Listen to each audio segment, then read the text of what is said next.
मामा वो पेंडू सा है, मैंने इससे शादी नहीं करनी, अफशा अपनी माँ से कह रही थी।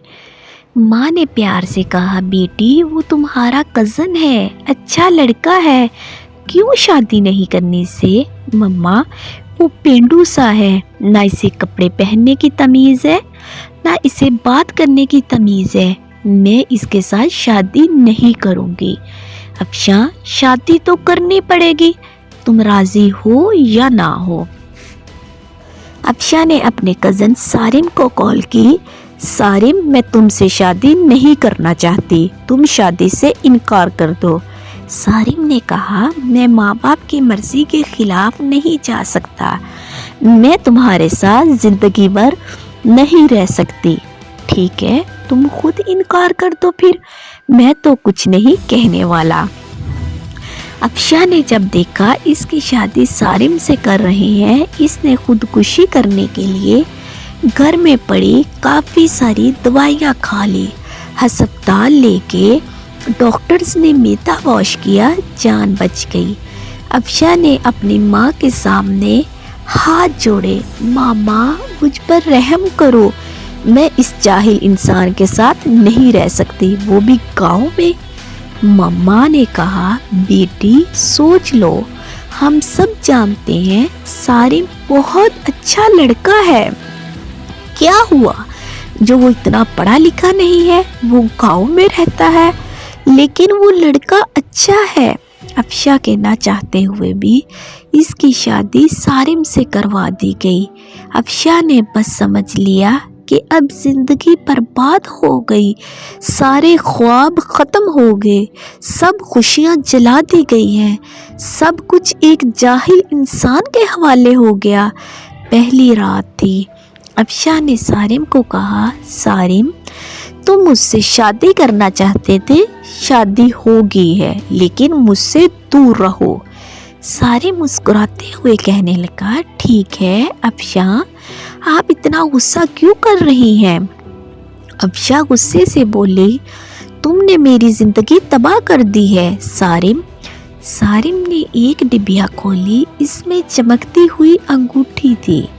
इसने वो डिबिया अफशा के सामने रखी और कहने लगा, अफशा ये गिफ्ट आपके लिए। अफशा ने अंगूठी उठाकर साइड पर रख दी और करवट बदल कर लेट कर रोने लगी। सारिम नवाफिल अदा करने लगा, फिर अफशा के पास लेट गया। यूं जिंदगी का सफ़र शुरू हुआ।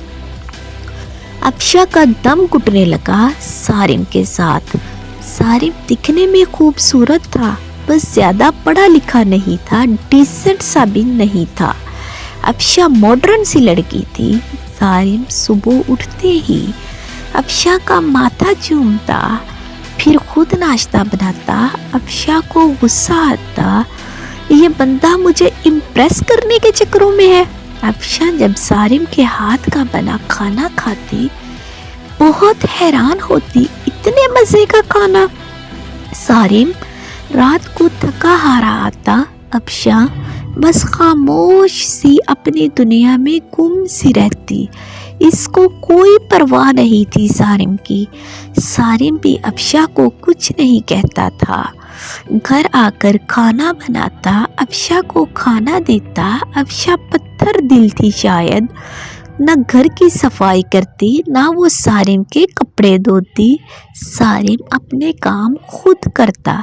साल गुजर गया।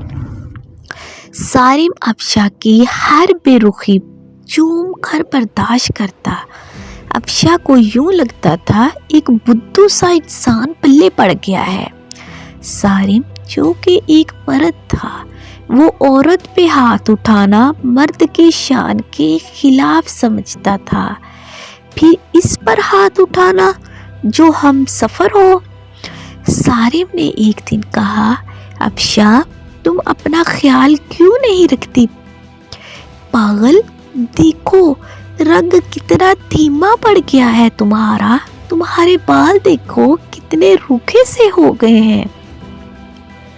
सारिम अफशा के पास बैठ गया। 1 साल के बाद सारिम ने यूं अफशा को छुआ था। افشا کے بالوں میں آئل لگانے لگا۔ وہ بولی چھوڑ دو مجھے صارم۔ نہیں چھوڑوں گا۔ افشا نے دھکا دیا، آئل صارم کے اوپر گر گیا۔ افشا جانے لگی اٹھ کر، صارم نے بازو پکڑ کر پاس بٹھا لیا۔ مسکراتے ہوئے کہنے لگا، افشا میں یوں ایسے آپ کو نہیں دیکھ سکتا، میرا بازو چھوڑو صارم، مجھے درد ہو رہا ہے۔ صارم نے پاس بٹھایا، افشا کے سر میں آئل لگانا شروع کیا۔ سر میں آئل لگایا، پھر چہرے پر سکرب کرنے لگا۔ افشا خاموش بیٹھی رہی۔ صارم نے مسکراتے ہوئے کہا، چڑیل جاؤ اب شاور لے کر آؤ اور پنک ڈریس پہنو، میں تمہاری فیورٹ بریانی تیار کرتا ہوں۔ افشا حیران تھی، اتنی بے رخی پہ بھی اتنا پیار کرتا ہے صارم۔ افشا شاور لے کر آئی، آج چہرے پر عجیب سی چمک تھی۔ افشا نے اپنے دوست کو کال کی، یار صارم نے ایسے کیا میرے ساتھ۔ اس کی دوست نے کہا، صارم اچھا انسان ہے، اس کی قدر کرو۔ افشا بولی، وہ مجھے امپریس کر رہا ہے۔ اس کی دوست نے کہا، افشا قسمت والوں کو ایسے مرد، ایسے ہم سفر ملتے ہیں۔ اتنے میں صارم نے آواز لگائی، جہاں پناہ کھانا تیار ہے، آ جاؤ۔ افشا مسکرانے لگی، آج بریانی سے مزے کی خوشبو آ رہی تھی۔ افشا نے کھانا شروع کیا، اتنے مزے کی بریانی تھی، اس کا دل چاہا تعریف کرے صارم کی، لیکن خاموش رہی۔ کھانا کھایا، کمرے میں سونے گئی۔ صارم نے برتن اٹھائے اور واش کرنے لگا۔ برتن واش کر کے سارے دن کا تھکا ہارا بیڈ پر پڑا سو گیا۔ صبح اٹھا، افشا کو اٹھایا اور بولا، افشا میری جان ناشتہ تیار کر دیا ہے، کر لینا، میں جا رہا ہوں، اور ہاں آج تمہارے لیے گفٹ لے کر آؤں گا۔ رات کو صارم گھر آیا، ہاتھ میں گلاب کا پھول تھا۔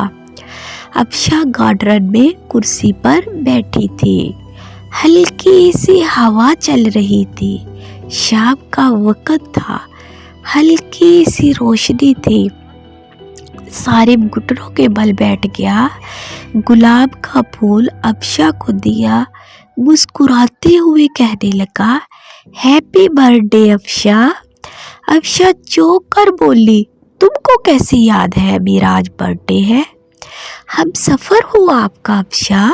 پیپر نکالے ایک لفافے سے، افشا کا ہاتھ پکڑ کر کہنے لگا، جانتی ہو یہ پیپرز کس چیز کے ہیں؟ افشا کا دل دھڑکنے لگ گیا ہے۔ یہ صارم، یہ ہم دونوں کی خوشی ہے۔ افشا بتاؤ صارم یہ کیا ہے؟ وہ پیار بھرے لہجے میں بولا، یہ ہمارے نئے گھر کے پیپرز ہیں، میں نے نیا گھر لیا ہے اور تمہارے نام کیا ہے۔ افشا کو یقین نہیں ہو رہا تھا۔ افشا نے دیکھا، نیا گھر، وہ بھی میرے نام۔ افشا کرسی پر بیٹھ گئی، آنکھوں میں آنسو آ گئے۔ صارم اتنی محبت! صارم کی آنکھ سے پہلی بار آنسو جھٹکا تھا۔ صارم نے کانپتی ہوئی آواز میں کہا، افشا ایک چیز مانگوں؟ افشا نے ہاں میں سر ہلا دیا۔ افشا ہمیشہ خوش رہنا، جانتی ہو تم پری سی ہو، معصوم سی، بہت پیاری ہو تم، میں بہت خوش نصیب ہوں، تم جیسی ہم سفر ملی مجھے۔ افشا ہماری شادی کو 2 سال گزر گئے، لیکن ہم نے کبھی ایک دوسرے کو سینے سے نہیں لگایا، مجھے آج سینے سے لگا لو نا۔ افشا نے نہ چاہتے ہوئے آج صارم کو سینے سے لگایا۔ सारिब जोर से सीने से लगा, रोते हुए कहने लगा, ये बाहें फिर नसीब हो या ना हो। इतना कहकर सारिब कमरे में चला गया। अफशा को समझ नहीं आ रहा था कि क्या करे। वो सारिब को क्या समझती रही। सारिब कितना अच्छा इंसान है, कितना बुरा सलूक किया मैंने सारिब के साथ। अफशा का दिल चाह रहा था कि सारिब की बातों में समा जाए। सारिब की बेपुनाह मोहब्बत 2 साल में सारिब को इग्नोर करती रही। सारिब फिर भी मुझे चाहता रहा। रात भर अफशा ख्वाब देखती रही। कल सुबह के लिए नाश्ता खुद बनाऊंगी। सारिब को अब दुनिया की हर खुशी दूंगी। सारिब को अब कभी उदास ना होने दूंगी। रात बीत गई। अफशा उठी, नाश्ता तैयार किया, बहुत खुश थी। शावर लिया, सारिब की उठने का इंतज़ार करने लगी। काफ़ी टाइम गुजर गया, सारिब ना उठा। अफशा कमरे में गई, मोहब्बत से आवाज़ देने लगी, सारिब उठ जाइए, मैंने आपके लिए नाश्ता तैयार किया है। सारिब करवट लिए सो रहा था। अफशा ने मोहब्बत से सारिब को छुआ, देखा सारिब का जिस्म ठंडा पड़ चुका है। अफशा ने आगे बढ़कर देखा, सारिब के बिस्तर पे खून पड़ा था, मुंह पे खून लगा हुआ था। अफशा चीखने लगी, जोर जोर से आवाज़ें देने लगी, सारिब उठ जाओ, ये क्या हुआ है आपको? सारिब उठो ना। मोहल्ले वाले इकट्ठे हो गए। अस्पताल लेके डॉक्टर ने चेक किया और बोला, मैंने कहा था इसे अपना ख्याल रखो, अपना इलाज करवाओ, किसी को साथ लेकर आओ, लेकिन शायद ये जीना नहीं चाहता था। अफशा ने रोते हुए कहा, क्या था सारिब को? डॉक्टर ने एक आह भरी और कहने लगा, सारिब को पिछले 1.5 साल से ब्लड कैंसर था। शायद इसका ख्याल रखने वाला कोई नहीं था। मुझे अक्सर कहता था, डॉक्टर साहिब मैं किसके लिए जीऊँ? कोई है ही नहीं जो मुझे अपना कह सके। मेरे घर में मेरा इंतज़ार करने वाला कोई नहीं है। कोई नहीं है जो मुझसे मोहब्बत से पूछे दिन कैसा गुजरा। कोई नहीं है जो मुझे कहे आप थक गए हैं, चलो सर दबा दो। रात को कमरे में अकेला दर्द से तड़पता हूँ, लेकिन कोई नहीं है जो मेरा दर्द समझे। अफशा ज़मीन पर गिर गई। सारिब ये क्या कर दिया तुमने? सारिब मुझे माफ़ कर दो। सारिब मैं पागल हो गई थी। सारिब ना जाओ मुझे छोड़कर। सारिब मैं मर जाऊंगी तुम्हारे बिना। सारिब की लाश सामने पड़ी थी, जो ज़िंदगी में अफशा की मोहब्बत को तरसता रहा। अफशा सारिब के चेहरे को हाथों में लिए चीख चीख कर रो रही थी, लेकिन शायद अब मोहब्बत का वक़्त ख़त्म हो चुका था।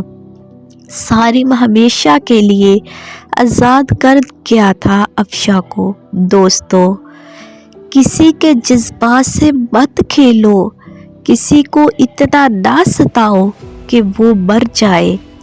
अपने हम सफ़र को सीने से लगाकर एक दूसरे को गाली देने की बजाय एक दूसरे को चूम लो।